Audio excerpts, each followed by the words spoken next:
বাঙালিদের বম্বেতে সত্যি একটা ভালো জায়গা আছে, ওরা সম্মানও করেন বাঙালিদের। আপনাকে ডেকে বিভিন্ন চরিত্রে ডাক দিতেন আর আপনি হ্যাঁ বলে দিতেন। তার মানে এই বন্ধুত্ব নাও বলেছি, এই না বলতে গিয়ে নানা রকম ঘটনা ঘটছে। এটা একটা অদ্ভুত কেমিস্ট্রি ওরা আমার মধ্যে। দেখো অনেকদিন পরে কেমিস্ট্রি বলেই আপনি থাপ্পড়টাকে কি করে বলে, অনেকেই বলেন যে কি সব রোল করেছো, ওইগুলো কি করতে, কিন্তু ওইগুলো তো আমাকে পরিচিতি দিয়েছে, আমাকে গ্রাম বাংলায় চিনিয়েছে, মানুষের কাছে জনপ্রিয় করে তুলেছে। আর যেটুকু করি সেটুকু তো ওই পরিচিতি যেটুকু আমার, সেগুলো তো সব ওইগুলো করি। বীরেন্দ্রকৃষ্ণ ভদ্রকে না, আমি চাক্ষুষ করিনি, আমার দুর্ভাগ্য। পার্শ্ব চরিত্রগুলো না থাকলে একা নায়ক নায়িকা বা একা নায়ক একা নায়িকা খুব মুশকিল, সেটা হয় না চট করে। জ্যোতি বসুর আদলে না, এটা জ্যোতি বসুর আদল বললে ভুল করাবে, একেবারেই ওরকম ভাবে নেই। আপনি এই কথাটা বলবেন, তবু আমি প্রশ্নটা মনে, একজন মুখ্যমন্ত্রীর চরিত্র।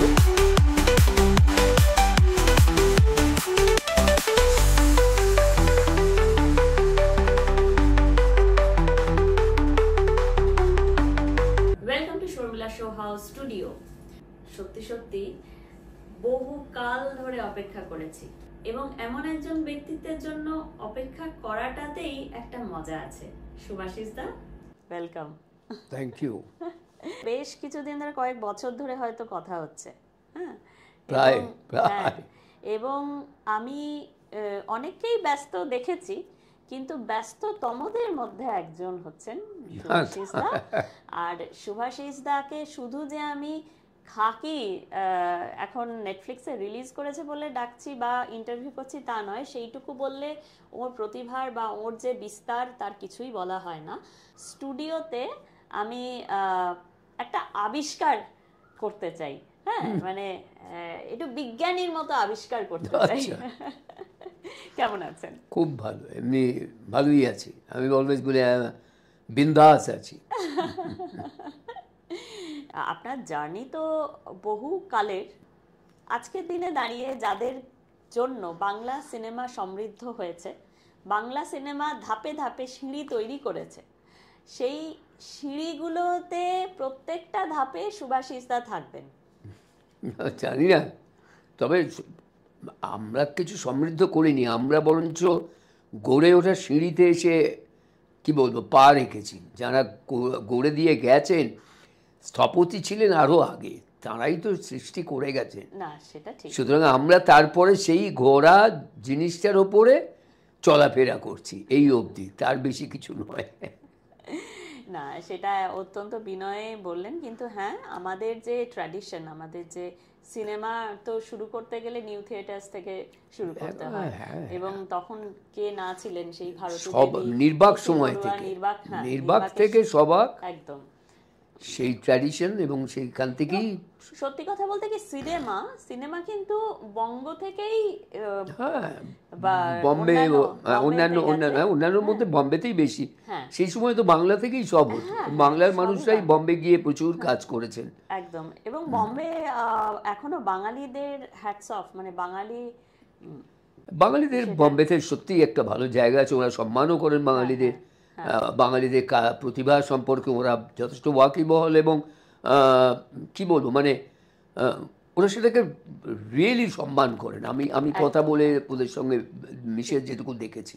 হ্যাঁ, সুভাষিস দাকে কি বলা যাবে? অনেকে বলছেন সুভাষিস দাকে সবচেয়ে আগে কমেডিয়ান বলা যায়, না সবচেয়ে আগে তাকে ভিলেন বলা যায়, কিন্তু আমার মনে হয় সবচেয়ে আগে আমি এটাই বলবো যে আপনাকে ছাড়া কিন্তু নায়ক তৈরি হয় না। কারণ নায়ককে একটা রূপদান করতে গেলে, নায়কের চরিত্রটাকে ঠিক করে মানে ঠেসমূল দিয়ে দাঁড় করাতে গেলে সুভাষিসকে লাগবেই। আমি বলি না যে পার্শ্ব চরিত্রগুলো খুবই ইম্পর্টেন্ট হয়, নায়ক নায়িকা তো নিশ্চয়ই তাদের একটা আলাদা বাজার থাকে, তাদের কাহিনীতে তাদের একটা আলাদা ভূমিকা থাকে, কিন্তু পার্শ্ব চরিত্রগুলো না থাকলে একা নায়ক নায়িকা বা একা নায়ক একা নায়িকা খুব মুশকিল, সেটা হয় না চট করে। সুতরাং আমি বলি না, পার্শ্ব চরিত্রে যারা যারা কাজ করেছেন আমার আগে, যারা আমার পূর্বসূরীরা, এবং আমার সঙ্গে যারা কাজ করেছেন, আমরা প্রত্যেকেই ওই গল্পটাকে ভরাট করি। পাশের জিনিসগুলো, মানে একটা রান্না করতে গেলে তো অনেক রকমের মশলা দিতে হয়, তবে রান্নাটা সুস্বাদু হয়। তো আমরা হচ্ছে ওই রান্নার বিভিন্ন মশলা, কেউ কমেডি, কেউ ভিলেন, কেউ ক্যারেক্টারের অন্য রোল, তো এই মশলাগুলো দিয়ে একটা গল্প তৈরি হলো। সেটা দর্শকদের ভালো লাগে, এবং ভালো রান্না হলে ভালো বলবেন লোকে, খেয়ে বলবেন আহ দারুণ খেলুম, আর খারাপ রান্না হলে ইস কি খারাপ, হ্যাঁ জঘন্য রান্না হয়েছে। তো ওইরকম আর কি। তো যখন শুরুটা হলো ছোট বকুলপুরের যাত্রা, সেই কাল আগে, হ্যাঁ ওরে বাপরে 81 প্রথম, তখন তো টিভি আসেনি, মানে টিভি আসেনি মানে সিরিয়াল তো আছেই, 76 এসে গেছে। টিভির জন্ম তো 1973 বলে 75, কিন্তু আমাদের টেলিভিশন সিরিয়ালটা এলো, এবং সিরিয়ালটা এলো অনেক পরে। তা সেই ক্ষেত্রে আমি যখন বেড়ে উঠছি, আমি যখন অভিনেতা হব এই ভাবনাটা নিয়ে এসেছি, তখন আমার সামনে মঞ্চ যেমন ছিল তেমনি বড় পর্দা, সিনেমা। তো আমি প্রথম থেকে টার্গেট করেছিলাম সিনেমাতে আসবো। আমার শুরুটা থিয়েটার দিয়ে, আমার স্কুল থেকে থিয়েটার দিয়ে শুরু, তারপরে গ্রুপ থিয়েটার করা, তারপর আমার স্কটিশ চার্চ কলেজের স্কুলের ছাত্র। আমি গর্বিত, আমি গর্ব করে বলি, কারণ স্কুলই আমাকে তৈরি করছে। আমি কৃতজ্ঞ আমার স্কুলের কাছে।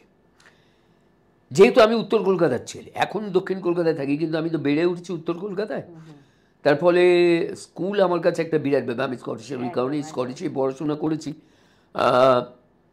তো তারপরে সেইখান থেকে ওই স্কুলের অনুষ্ঠানে মঞ্চে ওঠা, তারপরে গ্রুপ থিয়েটারে ঢুকে পড়া, ক্লাস 7-এ গ্রুপ থিয়েটার করতে ঢুকেছি, সেটাও আমার স্কুলের বাংলার মাস্টারমশাই, তার একটা নাটকের দল ছিল উত্তর কলকাতায়, উনি আমাকে এবং আমার সহপাঠী, যে আমাকে হাতে করে অভিনয় জগতে নিয়ে এলো, আছে নেই আমাদের মধ্যে, দীর্ঘদিন চলে গেছে, কাঞ্চন ভট্টাচার্য আমার সহপাঠী, ওই আমাকে প্রথম এই অভিনয় করার দিকে নিয়ে যায়। তখন ক্লাস 4, তো কী ক্লাস 4-এ আর নাটক কী বুঝি, অভিনয় বা কী বুঝি, ওই একটা অদ্ভুত আকর্ষণে ঢুকে পড়েছিলাম। এবং ক্লাস 7-এ যখন উঠলাম, তখন ওই আমার স্কুলের মাস্টারমশাই গৌরবাবু, উনি বড়দের নাটকগুলোর ডিরেকশন দিতেন, উনি আমাকে আর কাঞ্চনকে বললেন যে তোরা আমার নাটকের দলে অভিনয় কর। আমরা করবো, আমরা দুজনেই কী বুঝে আবার নাটকের দল, ক্লাস 7-এ কী বুঝি, কিন্তু ওই অভিনয়ের টান, এবং নাটক ভালো লাগছে, অভিনয় করতে ইচ্ছে করছে, অভিনয় ভালো লাগছে, এই আকর্ষণে ওনার ওই দলে চলে গেলাম। সেই থেকে শুরু। তারপরে থিয়েটার করতে করতে, তারপরে আমার সিনেমায় আসার আগে আমার কিন্তু বেতার, বেতারে আসাটা তার আগে, কারণ হচ্ছে যে আমি সেই সময়, মানে আমি বীরেন্দ্র কৃষ্ণ ভদ্রকে না, আমি চাক্ষুষ করিনি, আমার দুর্ভাগ্য, আমি পাইনি। আমি যখন আকাশবাণীতে ঢুকেছি, তখন উনি আকাশবাণী থেকে চলে গেছেন, এবং আমি শুরু করেছিলাম কিন্তু বিজ্ঞাপন কার্যক্রম দিয়ে। আমার বেতারের শুরু বিজ্ঞাপন কার্যক্রমের, এবং সেটা আমার পাড়াতেই, আমি থাকতাম দর্জিপাড়া, চিদামুদি লেন বলে একটা রাস্তা, যার একটা দুপুরবেলা একটা অনুষ্ঠান হতো খুব বিখ্যাত, শনিবারের বারবেলা, ওটা আমার পাড়াতেই ছিল স্টুডিওটা, সাউন্ড ট্র্যাক। তো ওই স্টুডিওর কর্ণধার চন্দন ভট্টাচার্য, চাঁদুদা, আমাকে ডেকে নিয়ে গিয়ে অভিনয় করাতেন, এবং তখন ওইখানে নাটকগুলো, তখন শনিবারে বারবেলা হয়নি, আমি যখন করতাম তখন অন্যান্য বিভিন্ন বিজ্ঞাপনে নাটকও তো এই শুরু হলো। তারপরে 1978 আমাদের স্কুলের, আমি তখন স্কুলের এক্স স্টুডেন্ট, পাস আউট আমি, মানে তার আগে, তো আমি আমাদের স্কুলে 150 বছর উপলক্ষে একটা নাটক হলো, সেখানে প্রচুর ছেলে অভিনয় করতে এলো। নাটকটা দুভাগে ভাগ হয়ে গেল, মানে দুটো দল হয়ে গেল। তো আমার দলের ডিরেকশন দিলেন দেবকুমার ভট্টাচার্য, উনি পরবর্তীকালে সিরিয়ালের স্ক্রিপ্টও লিখেছেন, অভিনয়ও করেছিলেন। আর গন্ধর্ব বলে তখনকার সময় একটা নাট্য দল ছিল, খুবই নামী দল, তখন প্রথম সারির দল ছিল, ওর কর্ণধার ছিলেন দেবুদা। আর একটা দলে গেলেন, ডিরেকশন দিলেন জগন্নাথ বসু, এবং বিখ্যাত বাচিক শিল্পী জগন্নাথ দাও আমাদের স্কুলের ছাত্র, দেবকুমার দাও ছাত্র। এই জগন্নাথ দা নাটক, আমার অদ্ভুত ব্যাপার, আকাশবাণীর নাটকটা দেখতে এসেছিলেন, মানে আমাদের নাটকটা দেখতে এসেছিলেন, তখন আকাশবাণীর প্রযোজিকা ছিলেন শুক্লা বন্দ্যোপাধ্যায়, বিখ্যাত মহিলা তখন, অভিনেত্রী, প্রযোজিকা আকাশবাণীর। শুক্লা দিয়ে আমাকে দেখে আমাকে বলে, এই তুমি রেডিওতে অভিনয় করো না? বললাম না। আর সে রাস্তার মধ্যে, ইউনিভার্সিটি ইনস্টিটিউটে আমাদের শোটা হয়েছিল 150 বছরে, ওই কলেজ স্কোয়ারে রাস্তাতে শুক্লাদি চিৎকার করছে জগন্নাথ জগন্নাথ। জগন্নাথ ঘাবড়ে গেছে, বলছি কী হয়েছে? ও আমাদের রেডিওতে নাটক করে না কেন? আমি বললাম, জগন্নাথ বলছে তুমি করো না। আমি না, আমি তো করি না। আমি তো শুক্লাদি একেবারে জগন্নাথকে ধমকে, কালকে ওকে ফর্ম দিয়ে দেবে, তুমি রেডিওতে চলে আসবে, অডিশন ফর্ম ফিল আপ করবে, তুমি রেডিওতে অভিনয় করো। সত্যি সত্যি আমি ফর্ম ফিল আপ করলাম, পরের দিন গিয়ে অডিশনে ডাক পড়লো, অডিশন দিলাম, পাস করলাম, আকাশবাণীর আর্টিস্ট হয়ে গেলাম ফ্রম 79। আচ্ছা আচ্ছা, 1979 সাল থেকে আকাশবাণীর শিল্পী। এবং অ্যাট দ্য সেম টাইম আমার আর একটা বড় জায়গা ছিল, মানে আমি মন্দির বলি, সেখানে সব ভগবানদের দেখেছি। এই দেবকুমার দাই আমাকে আলাপ করিয়ে দিলেন, বলে তুই তো কমার্শিয়াল কাজ করবি, তোকে আমি উজ্জ্বল সেনগুপ্তর সঙ্গে আলাপ করে দিচ্ছি। এই আজকে উজ্জ্বলদার সুযোগ্য পুত্র হচ্ছে যিশু সেনগুপ্ত। উজ্জ্বলদা তখন ওই রঙ্গনাথে অভিনয় করে। তো দেবুদা বললো আমি তোকে উজ্জ্বলের সঙ্গে আলাপ করিয়ে দেবো, ও তোকে শ্রাবন্তীর কাছে নিয়ে চলে যাবে। শ্রাবন্তী মজুমদার, তখন শ্রাবন্তীদি studio living sound, colonel Bose আর শ্রাবন্তীদি। ওই উজ্জ্বলদার কাছে সঙ্গে আলাপ করালো। উজ্জ্বলদার পরের দিনই আমাকে নিয়ে চলে গেল শ্রাবন্তীদির কাছে, বললো শ্রাবন্তী, দেবু বলে দিয়েছে তুই ওকে একটু দেখ অভিনয় করছে। এই শ্রাবন্তীদি স্টুডিওতে লিভিং সাউন্ড অভিনয় করতে ঢুকলাম ওই 78, 79। স্যামেন্টাসলি আকাশবাণী, শ্রাবন্তীদি। আর শ্রাবন্তীদির ওখানে গিয়ে আমি সমস্ত স্টল ওয়ার্ডদের দেখতে পেলাম। মানে তখন গোগ্রাসে গিলছে তাদের অভিনয়, কে নয়, বিকাশ রায়, তৃপ্তি মিত্র, শৈলেন মুখোপাধ্যায়। আকাশবাণীতে ভানু চট্টোপাধ্যায় বলে একজন অভিনেতা ছিলেন। ভানু চট্টোপাধ্যায়, মমতা চট্টোপাধ্যায়, মেনকা দাস, দেবতোষ ঘোষ, কুমার রায়, শাওলি মিত্র, অজিতেশ বন্দ্যোপাধ্যায়। কাদের পাচ্ছি না তখন। আর আমি তখন তো একদম মানে একদম ওই জন্য বলি যে ওটা আমার কাছে মন্দির আমার। আর এরা তখন আমার কাছে সব ভগবান। আর বিকাশ রায়, ভাবা যায়। ওহো, তো যাই হোক, এইগুলো করতে করতেই বেড়ে ওঠা। তারপরে ফিল্মে চলে আসা এই 1980-তে পূর্ণেন্দু পুত্রী, ছোট বকুলপুরের যাত্রী, মানিক বন্দ্যোপাধ্যায়ের কাহিনী। এই সিনেমাতে আমার পথ চলা শুরু হলো। তাহলে তো কি বলবো, এমন একটা যুগে আমি ঢুকে পড়েছি, যে যুগে মানে কি বলবো, প্ল্যাটিনাম ইরা, যাদের আমার মনে হচ্ছে যেন আমিও দেখতে পাচ্ছি। এবং এই যে একটা মানে ধারাবাহিকভাবে আমাদের সিনেমা, থিয়েটার, সিরিয়াল সবকিছু মিলিয়ে একটা জগৎ গড়ে উঠলো। এবং সেখানে 3টে জায়গাতেই আপনার অবাধ যাতায়াত ছিল একেবারে। তখন কি মনে হয়েছে যে এই যে মানে যেটা আপনার অভিনয় দেখে বা আপনার করা চরিত্রগুলো দেখে আমার মনে হয় যে কোথাও গিয়ে স্টার সিস্টেমকে সাপোর্ট করার জন্য যেন আপনাদের এই প্রতিভাকে ব্যবহার করা হয়েছে। মানে সেটা একাধারে নিশ্চয়ই আপনারা অপরিহার্য, কিন্তু অন্য ধারে আমার মনে হয় যে এই অপরিহার্যতাটাকে খুব বেশি করে মর্যাদা বোধহয় দেওয়া হয়নি। কি মনে করেন? মর্যাদা দেওয়া হয়নি বললে ভুল করাবে। মর্যাদা, কারণ দেখো আমি যে চরিত্রগুলোতে অভিনয় করে এসেছি সেগুলো সব কটাই তো মানুষের ভালো লেগেছে। এবং পয়েন্ট টু বি নোটেড, আমি হয়তো পুরোটা বললাম না, আপনি নাম ভূমিকায়, আপনি একদম কেন্দ্রীয় চরিত্রে নায়ক হিসেবেও বহু ছবিতে অভিনয় করেছেন। সেগুলোতে আমি পরে আসবো, আগে আমি ওই জায়গাটাই ধরতে চাই, এই কারণে যে ওটা অনেক অনেক বেশি সমৃদ্ধ, মানে অনেক বেশি আপনাকে বেশি দিন ধরে করতে নিশ্চয়ই আমাকে পরিচিতি দিয়েছে ওই ধরনের চরিত্রগুলো, ওই অভিনয়গুলো। এবং আমি ব্যক্তিগতভাবে খুবই তৃপ্ত। আমি বলবো যে যারা বলে, অনেকেই বলেন যে কী সব রোল করেছো, ওইগুলো কী করতে, কিন্তু ওইগুলো তো আমাকে পরিচিতি দিয়েছে, আমাকে গ্রাম বাংলায় চিনিয়েছে, মানুষের কাছে জনপ্রিয় করে তুলেছে। আর যেটুকু করি সেটুকু তো ওই পরিচিতি যেটুকু আমার, সেগুলো তো সব ওইগুলো করি। তুমি ভাবো আমাকে সবচেয়ে বেশি যিনি বাংলা সিনেমায় কাজ দিয়েছেন, দুজনের মধ্যে একজন আমার বন্ধুর মতোই, প্রসেনজিৎ, যে আমাকে প্রায় ডেকে ডেকে ছবিগুলোতে ওর পাশে আমাকে দাঁড় করিয়ে রাখতো, যে তুই এটা। সেসব অনেক গল্প আছে, সব বলতে গেলে অনেকগুলো এপিসোড ধরে চলবে। আর যিনি আমাকে সবচেয়ে বেশি ছবি দিয়েছেন এবং কমেডিয়ান হিসেবে আমাকে সুযোগ দিয়েছেন পরের পর ছবিতে। যে ছবিগুলো থেকে ভালো করে থাকে মন্দ করে থাকে আমি জানি না, কিন্তু মানুষ আমাকে চিনেছে, তারা আমাকে ভালোবেসেছেন। স্বপন সাহা, ঠিক। আমি জানি না কার ভাগ্যে এটা ঘটেছে, পৃথিবীতে কোথাও ঘটেছে কিনা, অ্যাজ এ কমেডিয়ান, কমেডির চরিত্রে শুধু স্বপন সাহার সঙ্গে আমি 55টা ছবি করেছি। আচ্ছা, তো এই একজন কখনো ডিরেক্টর, কখনো মনে হয়েছে কি, কারণ আমি কখনোই বোর ফিল করি না, এক একটা বোর ফিল করার কারণেই আসছে না, কারণ আপনি যে যে চরিত্রগুলো করেছেন এগুলো অত্যন্ত মজার, কিন্তু কখনো কখনো দেখা যায় যে এই চরিত্রগুলোকে প্যারালাল একটা স্টোরি লাইন হিসেবে ওই ছবির থাকে, মধ্যে যেটা সাউথে বেশি হয়, একটা প্যারালাল গল্প প্যারালাল চলে। গল্প, মানে ঠিক ঠিক যে নায়কের সঙ্গে আপনাদের খুব হচ্ছে, খুব সাইডে সাইডে চলছে, এটা একটা বিষয়। এবং স্বপন সাহার মানে সত্যিকার আমারও ওই মানুষটির সঙ্গে একটি ইন্টারভিউ নেওয়ার ভীষণই ইচ্ছে, কোনো একদিন পূরণ হয়তো হয়ে যাবে। নিশ্চয়ই হবে, কিন্তু খুব ভালো। এই যে আমরা সব সময় ওই চরিত্রগুলো করেছি বলে আমি পরিচিতি পেয়েছি, যেমন প্রসেনজিৎ, আসলে ওই প্রসেনজিৎ ঘরানার যে কমার্শিয়াল ছবি, সেই জন্যই কিন্তু উনি একটা বিরাট, আজকে যে ওনার বিরাট ফ্যান ফলোইং, স্টার হওয়াটা তো ওরা ওখান থেকে।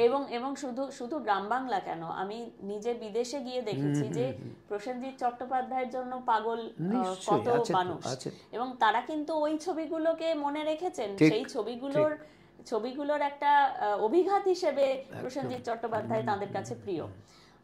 তিনি যতই অন্য ধরনের ছবি থাকুন না কেন, কিন্তু ওই সময়টা আমি বলছি যে আপনাকে একটা টাইপকাস্ট মোটামুটি করা শুরু হয়ে গিয়েছিল, যে শুভাশিস মানে আমরা এইরকম চরিত্রে শুভাশিসকে দেখব।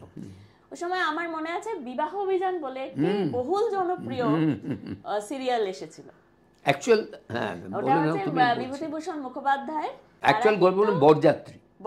হ্যাঁ, বরযাত্রী ছিল আসলে এটা। তো আর সেই 5 জন মানে আমাদের মাতিয়ে রাখতেন, শুক্রবার করে হতো, প্রত্যেক শুক্রবারের জন্য অপেক্ষা করা, তখন অপেক্ষাটা দীর্ঘ ছিল আর অপেক্ষাটার একটা জোর ছিল। হ্যাঁ, এবারে আপনি সেই রাজেন চরিত্রটা করেছেন, তো ওই সময়কার কথা যদি একটু বলেন। ওই সময়কার কথা মানে সেটা অনেক পরে, মানে ততদিনে আমার বাংলা সিনেমায় অনেক ছবি করা হয়ে গেছে। হ্যাঁ, এবং অনেক পরে বলতে ওটা মোটামুটি 91। আচ্ছা, আর আমি এসেছি সিনেমাতে 81, 10 বছর পরে ওটা। ততদিনে আমি সিরিয়ালেও এসে গেছি, আমি 86-এ প্রথম সিরিয়াল করতে এসেছি, 86 সালে। সেটাও একটা ব্যাপার, আমাকে সিরিয়ালে হাতে ধরে নিয়ে এসছে আমারই বন্ধু, আমরা একসঙ্গে থিয়েটার করতাম, সেখান থেকেও আমাকে নিয়ে আসে, বলে যে চল, প্রখ্যাত পরিচালক রাজা সেন, ওই আমাকে প্রথম সিরিয়ালে ইন্ট্রোডিউস করে, কারণ প্রথম সিরিয়াল ছিল আমার অভিনন্দন ভগীরথ। রবিন ঘোষ, উনি রবিন ঘোষ বলতেন না, রবিন ঘোষ ইনফোকম বলে তখন একটা সংস্থা ছিল ওনার, সেইখানে আমাকে নিয়ে আসে, অভিনন্দন ভগীরথ অভিনয় করি। তারপরে রাজা, আমি পরে বুঝেছিলাম যে কারণে আমাকে এনেছিল, প্রায় একটা স্ক্রিন টেস্ট ও আমাকে দিয়ে তখন করিয়ে নিল, কারণ পরের সিরিয়ালটাই ও সুযোগ দিল, ওর নিজের সিরিয়াল সুবর্ণলতা। তখন সুবর্ণলতা জনপ্রিয়, মানে স্টার কাস্ট, তখনকার সময়কার সিনেমার প্রখ্যাত সব মানে স্টাররা অভিনয় করেছে, সুমিত্রা মুখার্জি, বিপ্লব চ্যাটার্জি, গীতা দে, সুনীল মুখার্জি, মনোজ মিত্র, কে নেই সেটার মধ্যে, তারা সব, চিত্রা সেন, কারা অভিনয় করছেন সেখানে। তো ওই আর কি, ওইটার থেকে সিরিয়াল করতে করতে করতে করতে এই 91-এ এসে বিবাহ অভিযানের জন্য আমার ডাক পড়লো। সেটাও অদ্ভুত, আমাকে সেই মানুষটিও আজকে নেই। আমাদের প্রোডাকশন ম্যানেজার ছিলেন গৌরদা বলে একজন। গৌরদা একদিন আমার বাড়িতে এসে ডাকছে যে শুভাশিস, এই তোকে দেবকুমার বসু খুঁজছে। আমি জানি না তখন কে দেবকুমার বসু। বলো আচ্ছা, ওনার সিরিয়াল করবেন, তোকে ডাকছে, তুই দেখা করিস। আমি কোথায়?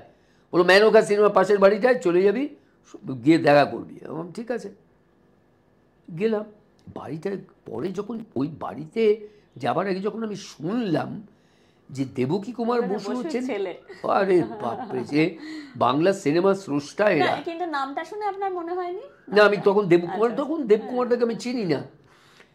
তারপরে ওই দেবকী বসুর ছেলে, এবং আমি যে বাড়িতে যাচ্ছি সেটা দেবকী বসুর বাড়ি, আমি তখন তিনি মারা গেছেন, কিন্তু দেবকী বসুর বাড়িতে যাচ্ছি এবং ওই বাড়িতে গিয়ে আমি না মানে কীরকম হয়ে গেছিলাম, আমি ভাবছি যে এই বাড়িটাতে যে জগৎটাতে আমি প্রবেশ করছি, যে জগৎটা আমি যেতে চাইছি, যেখানে আমি প্রতিষ্ঠিত হতে চাচ্ছি, সেই জায়গাটায় এই বাড়িটা থেকে কত মানুষ সেই জায়গাটা সৃষ্টি হয়েছে, কারা ওই বাড়িতে না ওই গেছেন। এবং যখন ওনার বাড়ির সিঁড়িগুলো সব ওই মার্বেলের পাথরের, আমি বাড়ির সিঁড়িটাতে পা দেবার আগে ভাবছি যে এই সিঁড়ি দিয়ে কারা কারা না উপরে গেছেন, সেই সিঁড়িতে আমি পা রাখতে যাচ্ছি। বিরাট বিরাট ব্যাপার। এবং আমি ইমোশনাল হয়ে যাচ্ছি। দুটো বাড়িতে গিয়ে ঘটনা ঘটেছিল আমার। এই দেবকী বসুর বাড়ি, দেবকুমার বসুর বাড়িতে ওই সিঁড়িতে আমি প্রণাম করে উপরে উঠেছিলাম। আর একটা ঠিক মানে একদম এই ধরনের ঘটনা ঘটেছিল যেদিন সন্দীপ রায়ের সঙ্গে দেখা করতে গেলাম বিশপ লেফরয় রোডে। ওই বাড়ি, ওনার বাড়িতে আবার কাঠের সিঁড়ি, ওই সিঁড়িটার সামনে না, তখন লিফট হয়নি। হ্যাঁ, তখন লিফট হয়ে গেছে, তখন লিফট হয়ে গেছে। কারণ আমি যখন গেছি তখন সত্যজিৎ রায় চলে গেছে, ততদিনে লিফট হয়ে গেছে। আমার দুর্ভাগ্য যে আমি সত্যজিৎ রায়ের সঙ্গে কাজ করে উঠতে পারিনি, কিন্তু সন্দীপ রায়ের সঙ্গে কাজ করলাম, সেটা আমার পরম সৌভাগ্য। ওই বাড়ির কাঠের সিঁড়িটা প্রথম পা দিয়ে মনে হচ্ছে কারা এর উপরে গেছেন, কারা এই সিঁড়িতে পা রেখে উপরে উঠেছেন। ওই বাড়ির সিঁড়িতেও আমি প্রণাম করে উপরে উঠেছিলাম। এগুলো মনে পড়ে। সেইখান থেকে এই বিবাহ অভিযানে ওই রাজেন দেবুদা আমাকে সুযোগ দিলেন। তারপর আস্তে আস্তে অ্যাকচুয়ালি আমার কমেডিতে চলে আসাটা মূলত এই বিবাহ অভিযান থেকে। এবং ওখানে শঙ্কর চক্রবর্তীর খুব শঙ্কর তো মানে, এবং শঙ্কর আমার জীবনের একজন, তখন তো আমাদের স্কুলে আলোচনা হতো সব কে কাকে ভালোবেসে ফেলছে। তো সেই শঙ্কর আমার জীবনের অন্যতম শ্রেষ্ঠ বন্ধু। শঙ্কর আমার খুব উপকারী বন্ধু। বুম্বাদা আপনাকে ডেকে বিভিন্ন চরিত্রে ডাক দিতেন আর আপনি হ্যাঁ বলে দিতেন। তার মানে এই বন্ধুত্ব। নাও বলেছি, এই না বলতে গিয়ে নানা রকম ঘটনা ঘটেছে। না বলে কি হয়েছে আগে শুনি, তারপরে প্রশ্নটায় যাব। এই আমাদের অভিনেতাদের এক্ষুনি আমার এক মানে দুঃখের কাহিনীতে ছিলাম, কথা বলতে গেলে ওই অভিনেতারা আমরা মাঝে মধ্যে নিজেদের এমন মানে কি বলবো সুইচ অফ করে ফেলি না। যাই হোক, সে ঘটনাটা মারাত্মক। আমি একটা তখন একদিন টেকনিশিয়ান স্টুডিও, তখনকার টেকনিশিয়ান স্টুডিও, সেখানে শুটিং করছে। আমাকে বললো যে তুই চলে আয়, ফোন তখন মোবাইলে এসে গেছে। আমার বললো যে তুই কী করছিস? বললাম আছি। বললো চলে আয়। গেলাম স্টুডিওতে, যেতে বললো শোন তুই ওই 81 চলে যা, পরিচালকের নাম বললো, বসে গিয়ে কথা বল, একটা ছবিটার জন্য তুই আছিস, রোলটা শুনে নে, স্ক্রিপ্টটা শুনে নে। আমি যাচ্ছি, এই টেকনিশিয়ান থেকে 81 পাশাপাশি। 81 চলে গেলাম, যে পরিচালকের কথা বললেন তার ঘরে গেলাম। বলে হ্যাঁ এসো, এই বুম্বা বললো, বলে হ্যাঁ এই বলে আমাকে চরিত্রটা বললো, স্ক্রিপ্টের খানিকটা শুনালো। তো দিয়ে আমি চুপ করে বসে আছি। আমার বললো কে ঠিক আছে? আমি কোনো উত্তর দিচ্ছি না, বুঝতে পেরেছি। আমার বললো কী হলো, করো না, ভালো লাগে না? আমি বললাম না, কীরকম লাগছে এটা, থাক। সে কি, এই বুম্বা বললো এটা তোমার জন্যে, ও তোমার জন্যে লিখিয়েছে চরিত্রটা। কি বলছো? বললাম হ্যাঁ। বললাম তার মতো আমি কথা বলি বলে চলে গেলাম। আবার টেকনিশিয়ান এলাম, আসতে বলে কে কথা হয়ে গেছে? আমার না ঠিক লাগলো না, আমি এইটা না করবো না। বলে সে মানে প্রায় মারতে উঠেছে, আমি তোর জন্য লেখালাম ক্যারেক্টারটা, তুই করবি না মানে আমাকে প্রেস্টিজে করে দিচ্ছিস। আমি ছবিটাতে আমরা 3 জন ছিলাম মূল চরিত্রে, প্রসেনজিৎ, রচনা ব্যানার্জি আর আমি। ও বল তুই আমি রচনা, তুই চিন্তা করছিস কেন, আমরা নিজেরা গুছিয়ে নেব, আমরা ঠিক করবো, রিহার্সাল করবো, নিজেরা করে যা করবার করে নেবো, তুই শুধু হ্যাঁ বল। হ্যাঁ বলবো। তখন মানে প্রায় গলা ধাক্কা দিয়ে বলো যা এক্ষুনি গিয়ে বল হ্যাঁ। আচ্ছা গেছি, রতন দেখে বললো কি হলো? হ্যাঁ করছি। যত দাও আসলো, বুঝলো, তো এইরকমভাবে আমাকে দিয়ে কাজ করিয়েছে। কিন্তু এটা তো আপনি খুব সুন্দর বন্ধুত্বের গল্প বলছেন, কিন্তু কোনো সময় কি পারিশ্রমিকের জন্য আটকে গেছে? আপনার মনে হয়েছে না এই পারিশ্রমিকটা আমার জন্য না না, এই ব্যাপারে এটা আরো বেশি আমি কোনোদিন আশা করিনি। আমি খুব জোর গলায় বলতে পারি আমি পারিশ্রমিকের জন্য কাজ করতে যাইনি কোনোদিন, যার জন্য আমি কোনোদিন ভাবিও নি যে আমার পারিশ্রমিক বাড়ানো উচিত, অনেক কম পাচ্ছি কি অন্যদের থেকে কম পাচ্ছি, নেভার। আমি শুধু অভিনয়ের নেশায় ছিলাম, এখনো তাই আছি, এখনো অতটা ভাবি না। এই যে খাকিতে যে প্রসেনজিতের সঙ্গে আপনার একটা মানে কি বলবো, একদম এটা একটা অদ্ভুত কেমিস্ট্রি ওর আমার মধ্যে। দেখো অনেকদিন পরে কেমিস্ট্রি বলেই আপনি থাপ্পড়টাকে কি করে এটা এটা মানে কি বলবো, আমি বুম্বাদার কাছেও জানতে চাইবো, আপনার কাছেও সুভাষিসদার কাছেও জানতে চাইবো যে বুম্বাদা এই চরিত্রটাকে আপনি কিভাবে দেখলেন ওনার সঙ্গে চোখে চোখ রেখে কথা বলা বা ওই যে বলছি ওটা। দেখো আমি প্রথম কথা হচ্ছে আমি অভিনেতা হিসেবে সবসময় মনে করি আমার উল্টো দিকে যিনি অভিনয় করছেন তিনি আমার সিনিয়র হোক, তিনি আমার কন্টেম্পোরারি হোক, তিনি আমার জুনিয়র হোক, আমি কিচ্ছু ভাবি না। আমার কাছে চরিত্রটা আসল, সে যেই অভিনয় করুক না কেন, যত বড় অভিনেতা হোক না কেন, আমি তার ডেফিনেটলি আমার চরিত্র যদি ডিমান্ড করে তার চোখে চোখ রেখে কথা বলা, আমি তো সেটাই করব। আমার ওই নিয়ে কোনো হেজিটেশন নেই, নো নেভার। কারণ আমি তো চরিত্র, আমি তো ব্যক্তি সুভাষিস হিসেবে তার সঙ্গে ওইভাবে কথা বলছি না, আমি চরিত্র হিসেবে তার সঙ্গে ওইভাবে কথা বলছি। তো আমি কেন করবো না? অ্যাজ অ্যান অ্যাক্টর আমি তো সেটাই করবো। তো এই যে এই মুহূর্তটাতে যেটা আমার সব থেকে বেশি মনে হচ্ছে যে খাকি একটা হিন্দি সিরিজ, আমি খুব মানে খুব ফ্যাসিনেটিং এটা যে আপনার হিন্দি প্রোনাউন্সিয়েশন এত সুন্দর। দ্বিতীয়ত জ্যোতি বসুর আদলে, না এটা জ্যোতি বসুর আদল বললে ভুল করাবে, একেবারেই ওরকমভাবে নেই। আপনি এই কথাটা বলবেন, তবু আমি প্রশ্নটা মনে হতে পারে যার যেটা যে একজন মুখ্যমন্ত্রীর চরিত্র সেটা গল্প অনুযায়ী বা যার যেভাবে মনে হবে তিনি সেইভাবে ভাববেন, কিন্তু সেটা আমি আমার দেখতে পেলাম একটা কোথাও তো মাথার মধ্যে মানুষগুলো ঘোরে না। আমি যাদের যাদের দেখেছি মুখ্যমন্ত্রী হিসেবে, আমার চোখে দেখা মুখ্যমন্ত্রী তো এরাই। তো তার ফলে কী হচ্ছে, আমার যখন করছি, আমি যখন মুখ্যমন্ত্রীর আদলটা দেব, আমি যেমন আমার গল্পের চরিত্রটার সঙ্গে আমার বাস্তব চরিত্র যদি কেউ থেকে থাকে তো তাকে তো একটা কোথাও মেলাবার চেষ্টা করব। একটা মুখ্যমন্ত্রী কি একজন প্রধানমন্ত্রী একটা তো বৈশিষ্ট্য থাকে, তো সেইটা যদি চরিত্রের মধ্যে আনতে পারি তবেই তো চরিত্রটা সার্থকতা। এই যে তুমি আইডেন্টিফাই করতে পারছো বা তোমার মনে হচ্ছে এই চরিত্রটা, তার মানে আমি যে পেরেছি বা আমি চেষ্টা করেছি যে একটা, তার মানে এইটাই মুখ্যমন্ত্রী, সেই আদলটা দেওয়ার চেষ্টা করেছি। আরও যদি আমি একটু অন্যভাবে বলি যে যে বিশেষ দলীয় রাজনীতির কথা ওখানে বলা হচ্ছে, সেই দলটা আমরা মানে মোটামুটি যদি আমরা হিস্ট্রিকেই ফলো করি তাহলে সেই সময় সিপিআইএম ছিল ক্ষমতায়, এবং সেখানেও কিন্তু ওই যে দল এবং পার্টি, এই যে পার্টি ব্যাপারটা আমাদের পশ্চিমবঙ্গে একটা অ্যাজ এ আইডেন্টিটি দিয়ে ফেলেছে। মানে আমি কে থেকে বড় কথা আমি কোন পার্টিকে সাপোর্ট করি, সেটাই আমার কাছে মানে সেটাই অন্যের কাছে আমার আইডেন্টিটি। তুমি অমুক না তুমি তমুক, সেইটা মনে হয় যে গোড়াপত্তন বহু আগে থেকে, তার আগে কংগ্রেসের এত দীর্ঘদিনের ইয়ে আছে, তারপরে সিপিআইএম এসেছে, তারপরে বামফ্রন্ট এসেছে, এবং তারপরে আমাদের এই বর্তমান সরকারের এতদিন হয়ে গেল। মানে কোথাও গিয়ে আমাদের মনে হয়েছে যে পলিটিক্সটা সামহাও আমাদের রন্ধ্রে রন্ধ্রে ঢুকে গেছে, এবং পলিটিক্সটা ঠিক একইভাবে সিনেমা ইন্ডাস্ট্রিকে, সিনেমা অ্যাজ আ হোল, মানে সিনেমা, থিয়েটার এবং সিরিয়াল সব কিছুতেই একটা পলিটিক্যাল চাদর আছে। কি বলবে? পলিটিক্যাল চাদর, দেখো সমাজে রাজনীতির সঙ্গে সঙ্গে তোমার ব্যক্তি জীবনেরও তো রাজনীতি আছে। তুমি যখন কারুর সঙ্গে কথা বলছো, কারুর সঙ্গে ইভেন তোমার বাড়িতে কোথাও না কোথাও একটা তো রাজনীতি চলে, এই ওকে ঠকাচ্ছে, মানে কি বলবো, মানে